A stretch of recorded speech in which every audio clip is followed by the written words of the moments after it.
Bible and say, this is my Bible. எல்லாம் பைபிளை கையில் எடுத்து சொல்லுங்க, இது என்னுடைய வேதாகமம். I am who it says I am.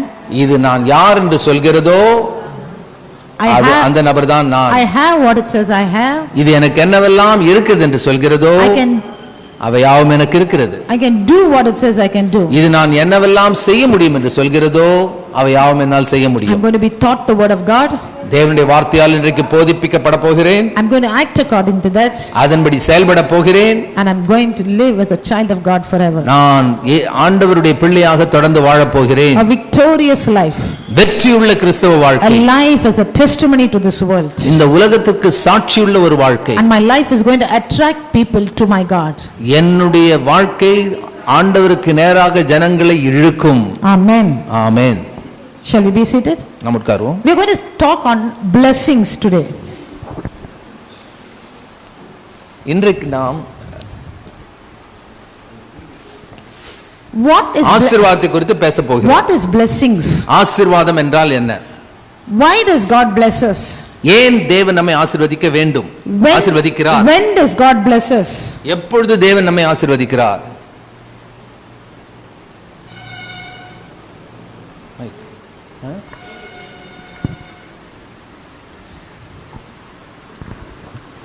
Why does God bless us? ஆண்டவர் ஏன் நம்மை ஆசீர்வதிக்கிறார்? And when does he bless us? எப்பொழுது ஆசீர்வதிக்கிறார்? See, I'm teaching this for your benefit, for my benefit, for every one of us our benefits. உங்களுக்காக, எனக்காக, நம்ம எல்லோருக்காகவும் இதை நான் சொல்றேன். Because unless and until we are blessed, we cannot prosper in our life. நாம் ஆசீர்வதிக்கப்படாவிட்டால் நாம் செழிப்படைய முடியாது வாழ்க்கையில். And when we are not blessed, we cannot live a healthy life, we cannot live a successful life, we cannot be of use to others, we cannot be of use to ourselves also. நாம் ஆசீர்வதிக்கப்படவில்லை என்றால் நமக்கும் பிரயோஜனம் இல்லை, மற்றவர்களுக்கும் நம்ம பிரயோஜனம் இல்லாம இருப்போம். Just like how every parent, when they get a child, at once, you know, especially a mother, the moment the doctor says you're pregnant, her whole life it just pivots around the child. Or eating habits, or dressing habits, or sleeping habits, you know, because she wants to bless her child. ஒரு திருமணமான ஒரு பெண்ணுக்கு நீ கர்ப்பமாகி விட்டாய் என்று doctor சொன்ன உடனே அடுத்த நிமிஷத்திலிருந்து அந்த பெண்ணுடைய வாழ்க்கையானது வயிற்றில் உருவாகி இருக்கின்ற அந்த குழந்தைக்கு நேராக செயல்படுகிறது. அவளுடைய உணவு பழக்க வழக்கங்கள், அவள் சாப்பிடுகின்ற காரியங்கள், தூங்குகின்ற காரியங்கள் எல்லாம் அதுக்கு ஏற்ற மாதிரி மாற்றி அமைக்கப்படுது. We like mangoes. I like mangoes. Among fruits, I like mangoes and jackfruit. But I never ate it when I was pregnant. Those two fruits. எனக்கு மாம்பழம்னா ரொம்ப விருப்பம். ஆனால் எனக்கு கர்ப்பமான பிறகு அந்த ரெண்டு பழத்தையும், மாம்பழமும் பலாப்பழமும் ரொம்ப விருப்பம். அது ரெண்டையும் சாப்பிடல நான். I like to sleep, you know, I like to just sleep on my back like this, just stretch out my hand. Even people in my house will make fun of me and say, what, you're doing yoga? But after I got pregnant, doctor said, must sleep on the side, you must be careful. So, see, my sleeping habit changed. வழக்கமா நான் தூங்கும் பொழுது கையை காலை நல்லா பரப்பி நீட்டிக்கின்னு படுக்கிறது தான் எனக்கு பிடிக்கும். அதை குறித்து எங்கள் வீட்டில் கிண்டல் பண்ணுவாங்க, என்ன யோகா பண்ணுற மாதிரி இருக்காள் அப்படின்னு. ஆனால் எனக்கு கர்ப்பமான பிறகு டாக்டர்கள் சொன்னது, இப்படி காலை நீட்டி பரப்பின்னு மலாந்து படுத்துருக்க கூடாது, ஒரு கழிச்சு படுக்கணும் அப்படின்ட்டு சொல்றாங்க. அதுவும் மெதுவா திரும்பணும். Many women, you know, you can understand what I'm talking to you. இதெல்லாம் பெண்கள், திருமணமான பெண்கள், குழந்தை பெற்றவங்க எல்லாம் தெரியும்.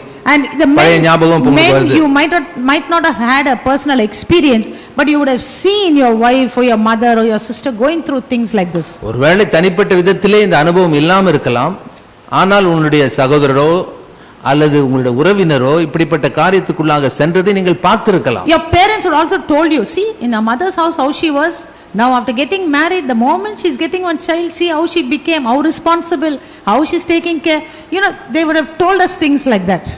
வீட்டில் உங்க அம்மா அப்பா உங்களுக்கு சொல்லியிருப்பாங்க, வீட்டில் இருக்கும்போது பாரு ஒரு பொறுப்பு இல்லாம இருந்தா, ஆனா இப்போ அவளுக்குன்னு ஒரு குடும்பம், ஒரு குழந்தை வந்தோன்னு என்ன அக்கறை, என்ன பொறுப்பு அப்படின்னு உங்களை குறித்து சொல்லுவாங்க. Same way when we become a child of God, அதே போல நாம் ஆண்டவருடைய பிள்ளையாக மாறும் பொழுது our heavenly Father takes on the responsibility to bless us and meet our needs. நம்முடைய பரலோக தகப்பன் பொறுப்பெடுத்து நம்முடைய தேவைகளை அவர் சந்திக்கின்றார். Matthew chapter 6, let's turn to மத்தேயு 6ஆம் அதிகாரத்தை நம்ம எடுப்போம். It's his responsibility. It's not our responsibility to ask him also. It's his responsibility as a heavenly father to meet our needs. அவரிடத்தில் கேட்பது கூட நமக்கு பொறுப்பு இல்லை, ஆனால் நம்முடைய தேவையை சந்திப்பது தேவனுடைய பொறுப்பாக காண்கிறோம். Many Christians are wasting their time, wasting their prayer time on just asking for these kind of ordinary needs. அநேக கிறிஸ்தவர்கள் இந்த சாதாரண ஒரு தேவைக்காகவே தன்னுடைய வாழ்நாள் முழுசும் கேட்டுனே இருக்கிறது ஜெபம் பண்றாங்க. The prayer time is only for asking for the blessing. ஜெப நேரமே என்னை இது ஆசீர்வதி அந்த ஆசீர்வதி கொடு அதை கொடுன்னு இது கேட்கறதுலயே போயிடும். If your child is going to every time, every meal time come and ask you, Mama, you're going to give me breakfast, you'll give me, Mommy, lunch time is come, you'll give me, what you'll say?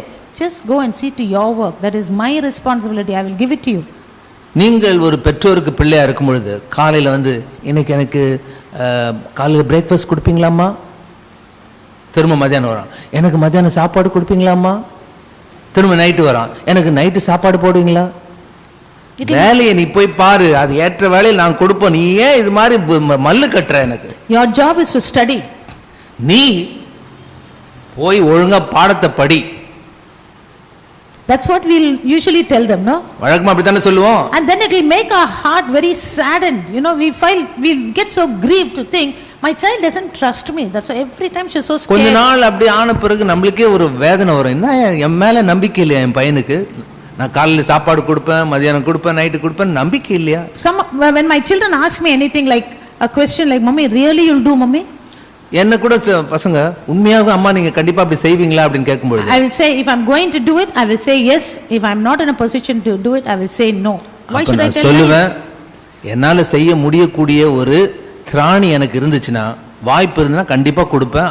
அப்பதான் சொல்லுவேன் கொடுப்பேன்னு, இல்லைன்னா சொல்லவே மாட்டேன். சொன்னா கண்டிப்பா கிடைக்கும். So here let's see what our daddy is telling us this morning. இப்ப நம்மளுடைய அப்பா என்ன சொல்றான்னு பாப்போம். I don't know about your daddy is on this earth. உங்க இந்த பூமியில இருக்கிற உங்க டாடியை பற்றி எனக்கு தெரியாது. Don't picturize the heavenly father like your father, your earthly father. ஆகவே இந்த பரலோக அப்பாவை உங்க அப்பா மாதிரி நினைச்சு யோசிக்காதீங்க. Many people get a wrong picture of God, have a wrong picture of God because they see their heavenly father like their earthly father who is not fit to be a father. ஆனால் அநேக பேருக்கு தவறான எண்ணம் ஆண்டவரை பற்றி வருவதற்கு காரணம் தங்க அப்பா எப்படி இருக்காரோ அது மாதிரி தான் பரலோக தேவன் இருப்பார்னு நினைக்கிறாங்க. அதனால தான் எல்லாம் தப்பாகுது. Okay, so kindly change that view.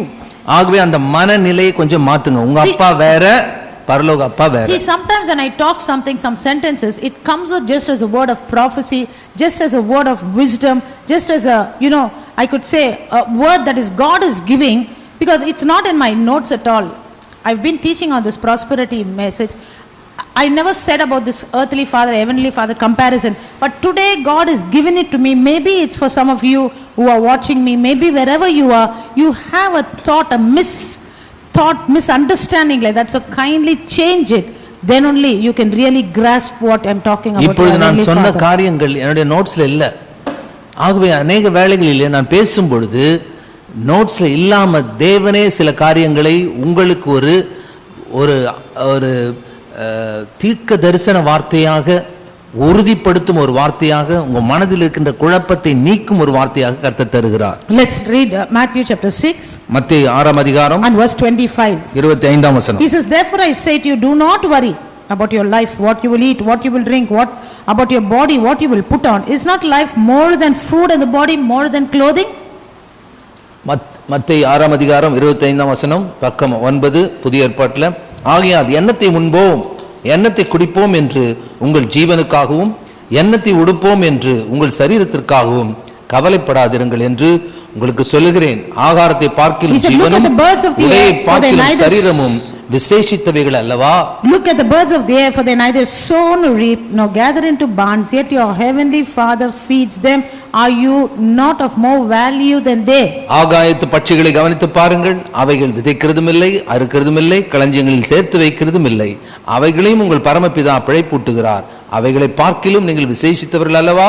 32 32ஆம் வசனம். After all these things the Gentiles, the unbelievers seek, for your heavenly Father knows that you need all these things. இவைகளை எல்லாம் அஞ்ஞானிகள் நாடி தேடுகிறார்கள், இவைகளெல்லாம் உங்களுக்கு வேண்டியவைகள் என்று உங்கள் பரமபிதா அறிந்திருக்கிறார். See friends, he is confirming twice, he is comparing himself and saying, I am your heavenly father. அதனால தான் ஒவ்வொரு முறையும் அவர் சொல்றாரு, உலக அப்பா இல்ல, நான் உன்னுடைய பரலோக அப்பா. In chapter 7 and verse 11, 7ஆம் அதிகாரம் 11ஆம் வசனம், he says, if you then be evil, know how to give good gifts to your children, how much more will your heavenly father who is in heaven give good things to those who ask him. மத்தேயு 7ஆம் அதிகாரம் 11ஆம் வசனம், ஆகையால் பொல்லாதவர்களாகிய நீங்கள் உங்கள் பிள்ளைகளுக்கு நல்ல ஈவுகளை கொடுக்க அறிந்திருக்கும் பொழுது பரலோகத்தில் இருக்கிற உங்கள் பிதா தம்மிடத்தில் வேண்டிக் கொள்ளுகிறவர்களுக்கு நன்மையானவைகளை கொடுப்பது அதிக நிச்சயம் அல்லவா? What is good things? நன்மையானவைகள் என்றால் என்ன? See, நல்ல காரியங்கள் என்றால் என்ன? we traditional people got a wrong concept and we try to put this concept or put this burden, okay, on people who come to Christ by giving them this wrong concept. இப்படிப்பட்ட சில தவறான கருத்துக்கள் நம் மனதில் இருக்குது. புதிதாக இயேசுவை ஏற்றுக்கொண்டு வந்தவர்களுக்கு இந்த தவறான கருத்துக்களை நாம் திணிக்கின்றோம். Okay, religion has conditioned us to the poverty syndrome. மதமானது நம்மை வறுமைக்கு நேராக வழிநடத்தக்கூடிய உணர்வை தருகின்றது. See friends, not only you were in this wrong teachings, even although I was not in the wrong teaching, but I just wanted to play safe, I used to be like that. நான் இந்த தவறான போதனைக்குள்ளாக வளராவிட்டாலும் இதை கேள்விப்பட்டதனால தான் நான் பாதுகாப்பாக நடக்கின்றேன். I used to try to play safe. நான் பாதுகாப்பாக நடக்க முயற்சி செய்தேன். When I used to go for pastors meetings, before I went and I really I came into teaching, when I used to go to pastors meeting, I used to see pastor's wife wearing only white saree, so I tried to follow that custom. நான் போதிக்க ஆரம்பிப்பதற்கு முன்பதாக ரட்சிக்கப்பட்ட பிறகு ஊழியத்துக்கு வந்த பிறகு கணவரோடு சில போதகர்கள் ஐக்கியத்துக்கு போகும்பொழுது அந்த பாஸ்டருடைய மனைவி வருவாங்க, வெறும் வெள்ளையில வருவாங்க. Okay, it's not my issue, it's not an issue whether they wear white or they wear colored, okay, I'm not talking about that, but I'm saying I just wanted to go along with the crowd, not even trying to question why we should wear this, why we should do this. அது வெள்ளப்படவை கட்டுறது சரியா தவறா அதை பற்றி நான் பேச விரும்பல. ஆனால் நான் என்னை அறியாமல் அவர்களைப் போலவே இருக்கணும்னு விரும்பினேன். And most of the people, or at least 99.99% people who wear this white cloth will not have a smile on their face. இந்த வராங்களே இந்த பாஸ்டருடைய மனைவிகள் வெள்ளை சொல்லையம்மான்னு சொல்றாங்களே, அது மாதிரி வரவங்க 99.99% அவங்க முகத்துல சிரிப்பே இருக்காது. 60% of people who say they wear white, it's not at all white, it's like a dirty creamish color. அது மாத்திரமல்ல, வெள்ளப்படவை கட்டுன்னு சொல்றாங்களே, அந்த வெள்ளை வெள்ளை மாதிரி இருக்காது, மஞ்சா பூத்த அழுக்கு வெள்ளை மாதிரி இருக்கும். Not only pastors wife, but people who follow them also on Sundays, they'll be dressed up like one beggar, they'll go to church. Pastor மட்டும் இல்ல, அது மாதிரி சபைகளுக்கு போறவங்க பிச்சைக்காரங்க மாதிரி போவாங்க. So I have no issues if you go dirty to church or clean to church or grand to church, but the thing is the concept is wrong. You feel that you're so holy when you go like that, and a person who comes clean and dressed and neat, no, you look at them like a sinner. I was looked at upon like that, that's why I'm telling you. இது ஏன் உங்களுக்கு சொல்றேன்னா, அப்படி சபைக்கு வரவங்க நல்ல நீட்டா க்ளீனா dress பண்ணி வரவங்களை பார்த்தா இந்த பாஸ்டர் வைஃப் அழுக்கான பழைய மஞ்சா பூத்த வெள்ளை புடவை கட்டின்னு இருக்கிறவங்க இவர்களை பார்க்கும்போது அவங்க பாவி மாதிரி பார்ப்பாங்க. I'm telling in general, the Christians who wear clothes like this, who take off their jewel, who walk about like a dead, like the corpse is walking about, they walk about. இப்படி வழக்கமா நான் சொல்றதுன்னா, இப்படி ஆண்டவருக்காக ரொம்ப பரிசுத்த தீவிர மாதிரி இருக்கிற அந்த வெள்ளையும் போட்டு இருக்காங்க பாருங்க, செத்த பொணம் மாதிரி நடப்பாங்க ரோட்ல. One person left our church, புன்னகை இருக்காது, நகை இல்ல, பொன்னகை இல்ல, ஆனா புன்னகையும் இல்ல. One person left our church, he goes to one of those churches like that, you see her on the road, she walks like that. நம்முடைய சபைக்கு ஆரம்பம் ரொம்ப வருஷத்துக்கு முன்னால வந்தவங்க இப்போ அந்த மாதிரி சபைக்கு இப்போ போயின்னு இருக்காங்க, ஏதோ ஒரு காரணத்துக்காக போயின்னு இருக்காங்க. இப்போ பொன்னகையும் இல்ல, புன்னகையும் இல்ல, பொண மாதிரி போயின்னு இருக்காங்க. And now when they look at you, see, that is not wrong, that's your problem how you dress, but when don't look at a person who's smiling, and when they look at you smiling, talking, enjoying life, they feel so uncomfortable in your presence. அது அப்படி நகை போடுறதோ போடாம இருக்குதோ அதெல்லாம் அவங்களுடைய விருப்பம். ஆனா அப்படி போகிறவர்கள் சந்தோஷத்தோடு நன்றாக உடை உடுத்தவர்களை பார்த்து அவங்க ஒரு பாவி மாதிரி யோசிக்கிறாங்க, அதுதான் வேதனை. Now what was their intention of taking of jewels? Intention of wearing clothes is to be humble, but they look at you with pride like, see, I am so holy and you're so worldly. இந்த வெள்ளப்படவை கட்டுறதோ அல்லது நகை எடுக்கிறதோ அவங்க ஆரம்பத்தில் சபை ஆரம்பிக்கும் போது என்ன நோக்கத்திற்காக? தாழ்மை. ஆனா இதை போட்டு நிற்கிறவங்க, இந்த அழுக்கு வெள்ளப்படவை கட்டி நிற்கவங்க, இந்த நகை இல்லாதவங்க தாழ்மையே இல்லை.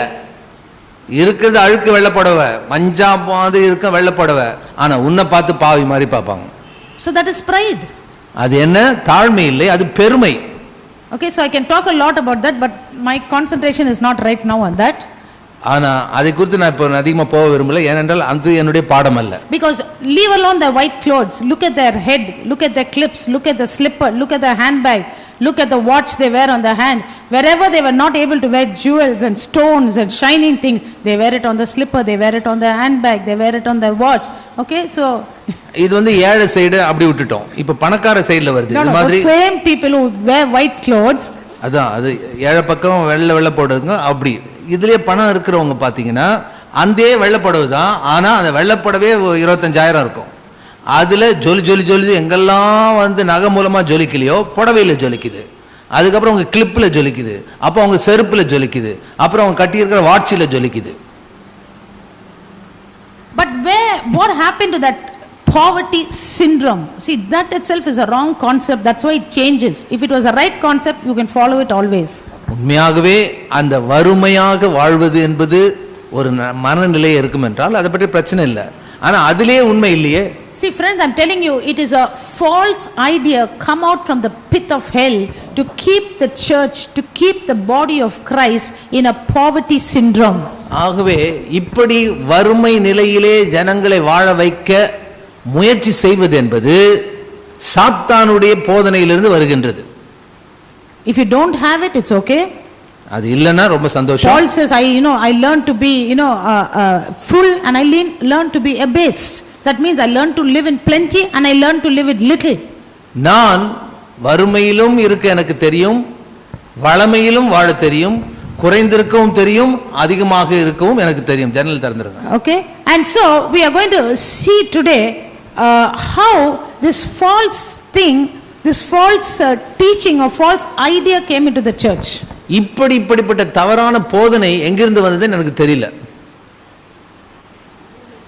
If people see you with a lot of material blessing, ஜனங்கள் अनेक பொருளாதார ஆசீர்வாதத்தோடு நீங்கள் இருப்பதை பார்க்கும் பொழுது, or listen carefully, when they see you with a lot of blessing, अनेक ஆசீர்வாதத்தோடு நீங்கள் இருப்பதை ஜனங்கள் பார்க்கும் பொழுது, they feel you are on the wrong path. நீங்க தப்பான பாதையில் இருக்கீங்கன்னு அவங்க நினைச்சுக்கிறாங்க. But I want to tell you, they think you are spiritually down, that's why you have so much of prosperity.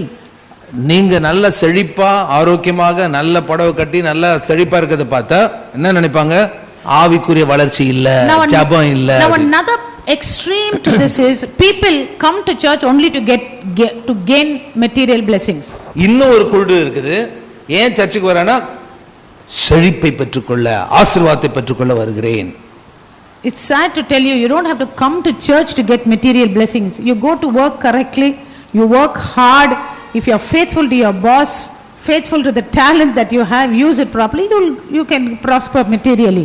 உன்னை கத்த செழிப்பாக்குவதற்கு சர்ச்சுக்கு வந்து தான் உன்னை செழிப்பாக்கணும்னு அவசியம் இல்லை. நீ செய்யற வேலையில, நீ போற கம்பெனில நீ ஒழுங்கா நீ வேலை செய்தினா, உன் முழு திறமையோடு நீ வேலை செய்தினா கர்த்தர் நிச்சயமா உன்னை செழிப்பாக்குவார். Some of the தேடணும் முதல்ல வேலைய, தேடாம வீட்ல உட்கார்ந்தா வராது. The majority of prosperous people, wealthy people are people who don't know Christ. வழக்கமாக உலகத்தில் இயேசுவை அறிந்து கொண்டவர்களை விட இயேசுவை அறியாதவங்க தான் பணக்காரனா இருக்காங்க. If you have heard of Elon Musk, okay, he is a person who sent the rocket and all that. He is the richest person in the world. Elon Musk சொல்லிட்டு பேர் ஒரு அம்மா இருக்குது. A man. ஒரு ஆள் வெளி mass என்ற அந்த கிரகத்துக்கே வந்து ராக்கெட் அனுப்புறாங்க. தனி ஆள்.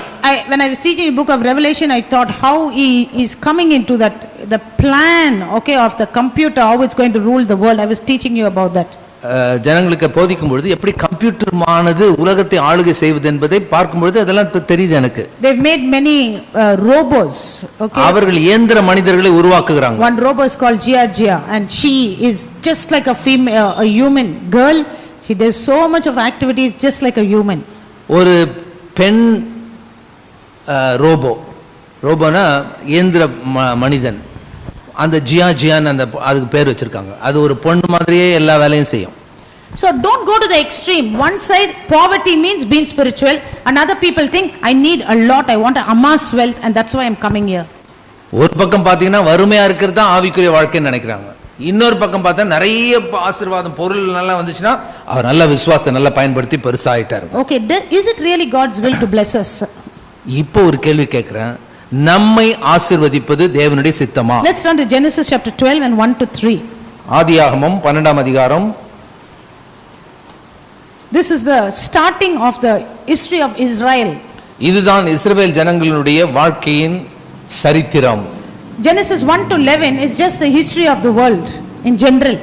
பொதுவாக நாம் பார்க்கும்போது ஆதியாகமம் 1 முதல் 11 உலகத்தின் சரித்திரம். But here God calls out a person and he's going to start out with the chosen people, and this is their history.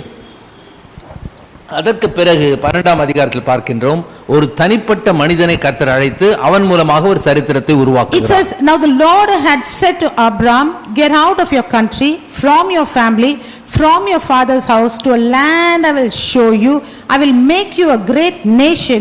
I will bless you and make your name great, and you shall be a blessing. ஆதியாகமம் 12ஆம் அதிகாரம் 1-2 வசனங்கள். 12ஆம் பக்கம். கர்த்தர் ஆபிராமை நோக்கி, நீ உன் தேசத்தையும் உன் இனத்தையும் உன் தகப்பனுடைய வீட்டையும் விட்டு புறப்பட்டு நான் உனக்கு காண்பிக்கும் தேசத்துக்கு போ. நான் உன்னை பெரிய ஜாதியாக்கி உன்னை ஆசீர்வதித்து உன் பெயரை பெருமைப்படுத்துவேன், நீ ஆசீர்வாதமாய் இருப்பாய். When I take a verse to teach, usually I ask myself a question. When I use this verse, what doubts will come in people's mind? What questions people would be asked, my children, my spiritual children, and how they will answer it? இப்படி நான் ஒரு வசனத்தை எடுத்து போதிக்கும் பொழுது, இதை நான் போதிக்கும் பொழுது ஜனங்களுடைய மனதில் எப்படிப்பட்ட எண்ணங்கள், எப்படிப்பட்ட சந்தேகங்கள் வரும், அதற்கு எப்படி நான் பதிலளிப்பேன் என்று முதல்ல யோசிப்பேன். So when I talk about Abraham here, maybe somebody will ask you, but you're not a Jew, you're not a child of Abraham. So if God blessed him, how that applies to you? இதை நான் போதிக்கும் பொழுது Abraham கர்த்தர் ஆசீர்வதித்தார் சொல்லும்போது சிலர் நினைப்பாங்க, நீ வந்து யூதன் கிடையாது, ஆபிரகாம் ஒரு யூதன், அவர் ஆசீர்வதிச்சதால அவர் உன்னை ஆசீர்வதிக்கணும்னு அவசியமா? That is the Old Testament. அது பழைய ஏற்பாட்டுல இருக்குது. You say you are in the New Testament. நீ புதிய ஏற்பாடுன்னு சொல்ற. Okay, so I want to clear this doubt for you. ஆகவே உங்களுடைய சந்தேகத்தை நிவர்த்தி செய்ய விரும்புறேன். Hebrews chapter 11.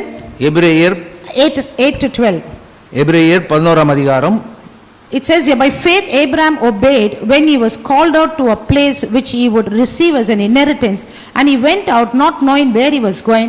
By faith he dwelt in the land of promise as in a foreign country, dwelling in tents with Isaac and Jacob, the heirs with him of the same promise. For he waited for the city which had foundations, whose builder and maker is God. By faith Sarah herself also received strength to conceive seed. Hebrews chapter 11 verse from verse 8. எபிரேயர் 11ஆம் அதிகாரம் 8ஆம் வசனத்திலிருந்து பார்ப்போம். விசுவாசத்தினாலே Abraham தான் சுதந்திரமாக பெறப்போகிற இடத்திற்கு போகும்படி அழைக்கப்பட்ட போது கீழ்ப்படிந்து தான் போகும் இடம் இன்னதென்று அறியாமல் புறப்பட்டு போனான். Verse 12. Therefore from one man and many as good as dead were born as many as the stars of the sky in multitude, innumerable as the sand which is by the seashore. 12ஆம் வசனம். ஆனபடியினாலே சரீரம் செத்தவன் என்று எண்ணத்தகும் ஒருவனாலே வானத்தில் உள்ள பெருக்கமான நட்சத்திரங்களைப் போலவும் கடற்கரையில் உள்ள எண்ணிறந்த மணலைப் போலவும் மிகுந்த ஜனங்கள் பிறந்தார்கள். See, when God told Abraham, I'm going to bless you, I'm going to multiply your descendants, give you children, he promised two types of, generations. One a spiritual generation, one a physical generation.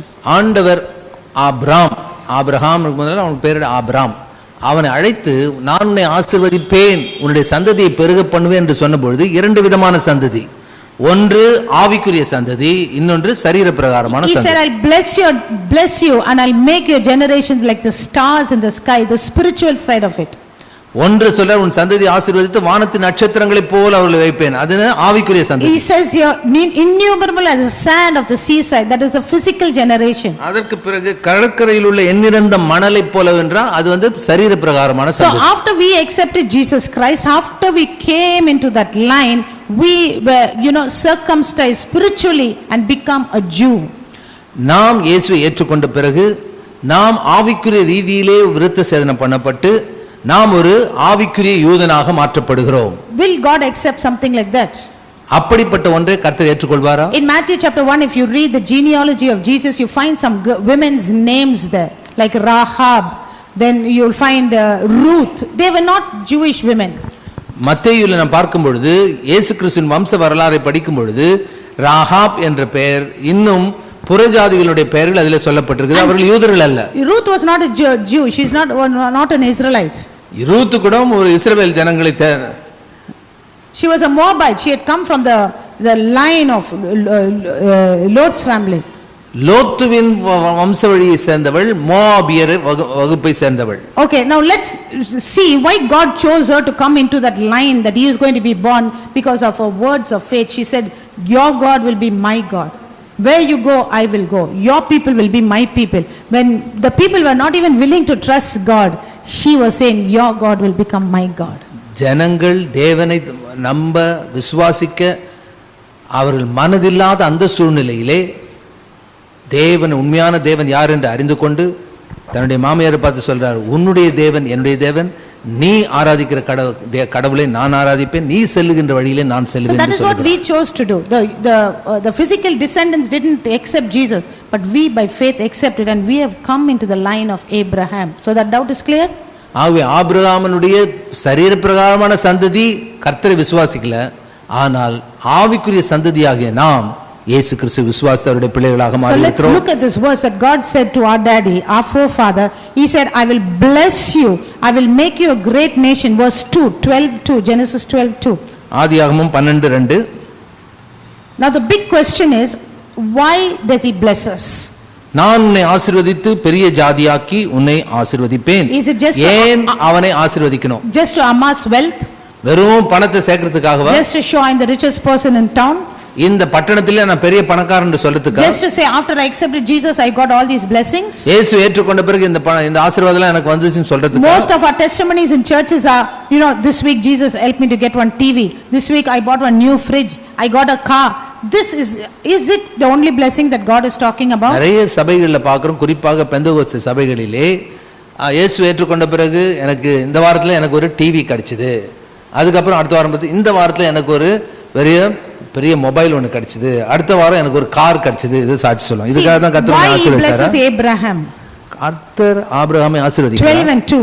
12:2. He says, I will make you a great nation, I will bless you, I will make your name great, and you shall be a. நான் உன்னை பெரிய ஜாதியாக்கி உன்னை ஆசீர்வதித்து உன் பெயரை பெருமைப்படுத்துவேன், நீ ஆசீர்வாதமாய் இருப்பாய். God does not just bless you, but God makes you a blessing. That means it flows through you. You are a channel. You are not a well to take everything and just keep it. You are a channel to let it go to others. நீ கர்த்தருனை ஆசீர்வதித்து எல்லாவற்றையும் உனக்கே வைத்துக் கொள்ள அல்ல, கர்த்தருனை ஆசீர்வதித்து மற்றவர்களை ஆசீர்வதிக்கும் ஒரு வாய்க்காலாக, வழியாக உன்னை வைத்திருக்கின்றார். We are not a well. நாம் ஒரு கிணறு அல்ல. We are a river. நாம் ஆறுகள். The well can only satisfy you, and if you don't use that water in the well, it will stagnate and stink. ஒரு கிணறு தொடர்ந்து உனக்காக அந்த குடும்பத்துக்காக இருக்குது, ஆனா அதே கூட நீ பயன்படுத்தலைன்னா என்ன ஆகும்?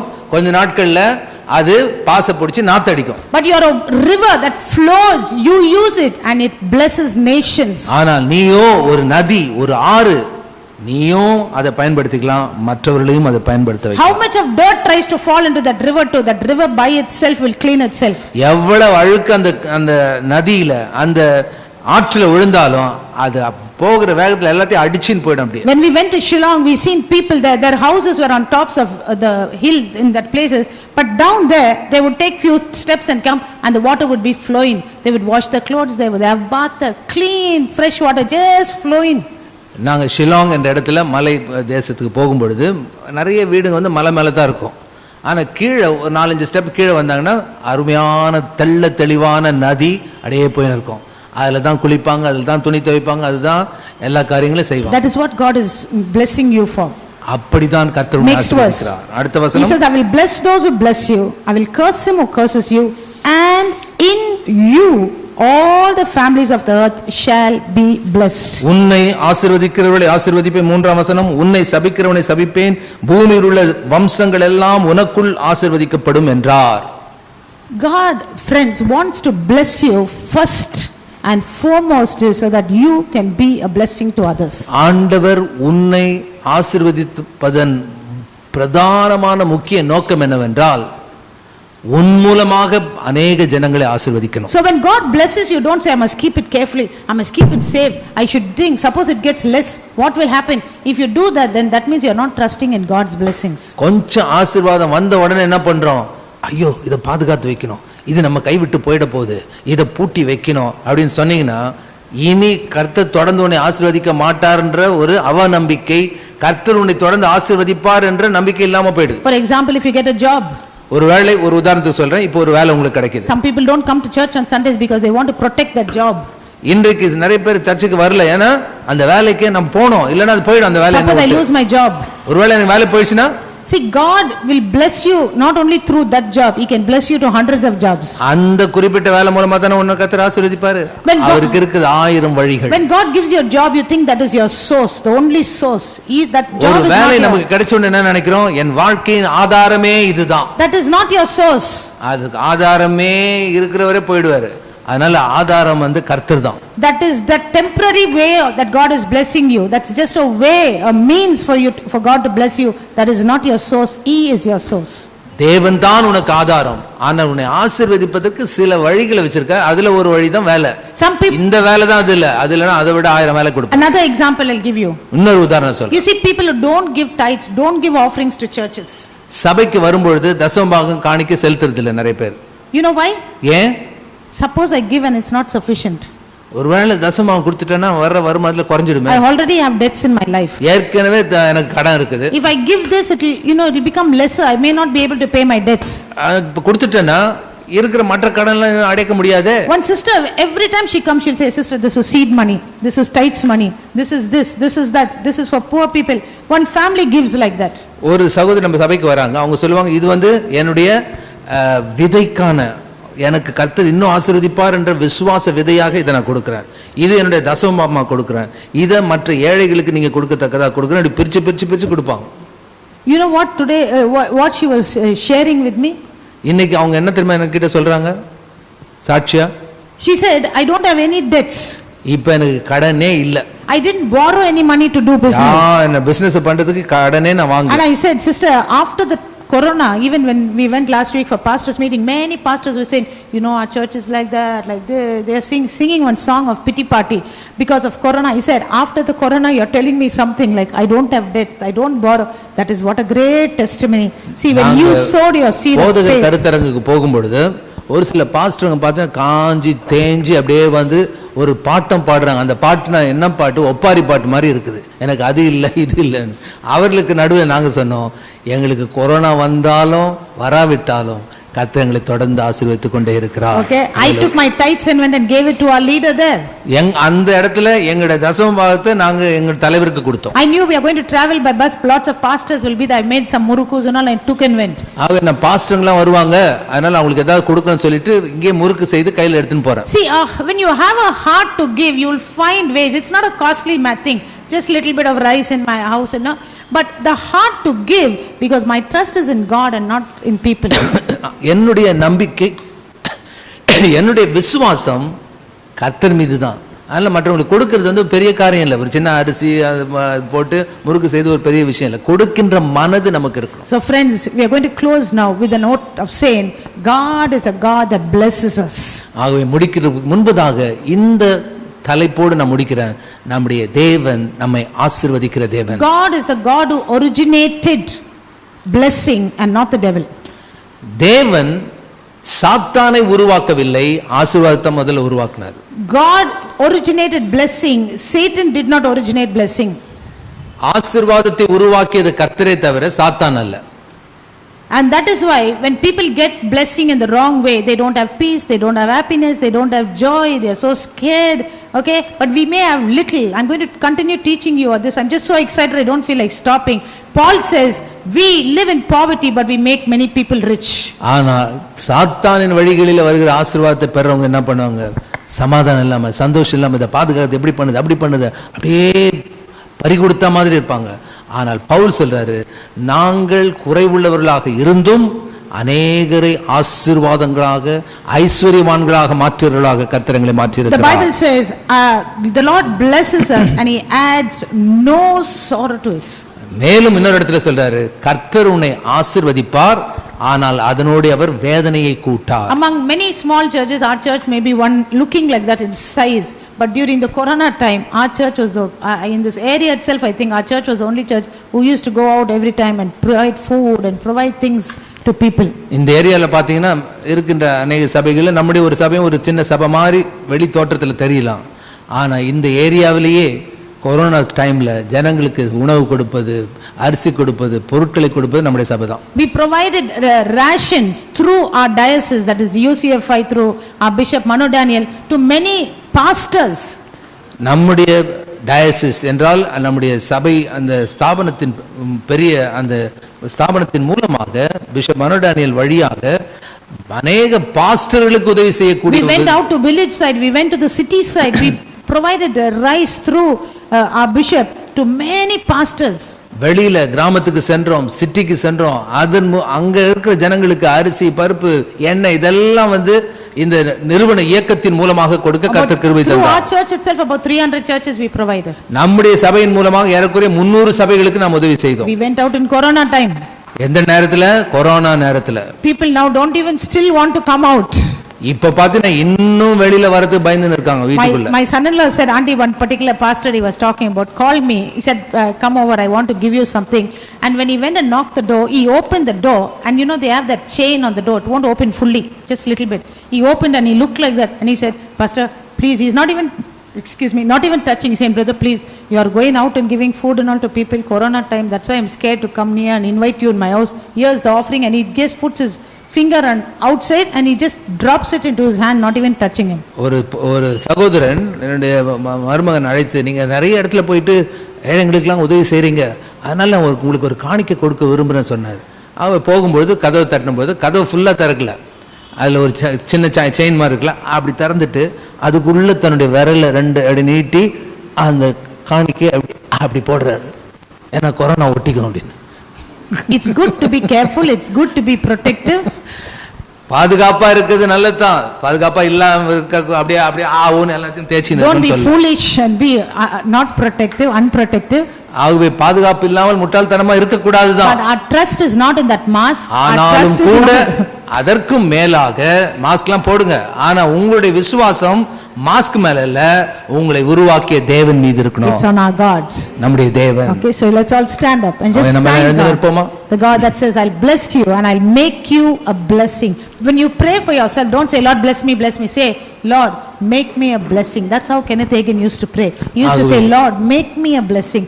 If God wants to make you a blessing, then he has to bless you, no? So that means he'll give you, and he'll give you more than enough, than what's overflowing you'll give to others. See how. ஆகவே நீங்கள் ஜெபிக்கும் பொழுது, ஆண்டவரே என்னை ஆசீர்வதியுங்கள் என்று ஜெபிப்பதற்கு பதிலாக Kenneth Hagen மாதிரி என்ன சொல்லலாம், ஆண்டவரே என்னை ஆசீர்வாதத்தின் வாய்க்காலாக மாற்றும் அப்படின்னு ஜெபம் பண்ண என்ன அர்த்தம்?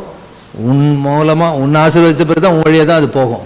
அதனால என்ன ஆசீர்வாதம் கேட்காதீங்க, என்னை ஆசீர்வாதமாக மாற்றும். Thank you. Let's close our eyes and pray. கண்களை மூடி ஜெபிப்போம். Father God, we come before your presence this morning, Lord. பிதாவே, இந்த காலை வேளையில் உம்முடைய சன்னிதானத்தில் வருகிறோம். We thank you for this day. இந்த நாளுக்காக நன்றி. We thank you for your word. உம்முடைய வார்த்தைக்காக நன்றி. And we thank you that you are our heavenly Father. நீர் எங்கள் பரலோக தகப்பன். You are watching over us. எங்கள் பாதுகாக்கிறீர். You know our needs, Lord. எங்கள் தேவைகளை அறிந்தவர். Before we can ask you, Lord. நாங்கள் கேட்பதற்கு முன்பதாகவே. And thank you that you chose to make us a blessing to the nations, Lord. இந்த தேசத்துக்கு எங்களை ஆசீர்வாதமாக மாற்ற தெரிந்து கொண்டபடியால் நன்றி. We thank you for your presence, Lord. உம்முடைய பிரசன்னத்திற்காக நன்றி. We நன்றி. thank you for blessing us not only, Father God, financially, not only physically, but even spiritually, and keeping us to sit at the right hand of the Father, Lord. ஆண்டவரே, எங்களை நீர் பொருளாதார ரீதியிலே, சரீர பிரகாரமாக, ஆவிக்குரிய ரீதியிலே தேவனுடைய வலது பார்சத்திலே உட்கார வைக்கத்தக்கதாக ஆசீர்வதித்திருக்கிறீர். In Jesus name, Father. இயேசுவின் நாமத்தில் பிதாவே. Amen. ஆமென்.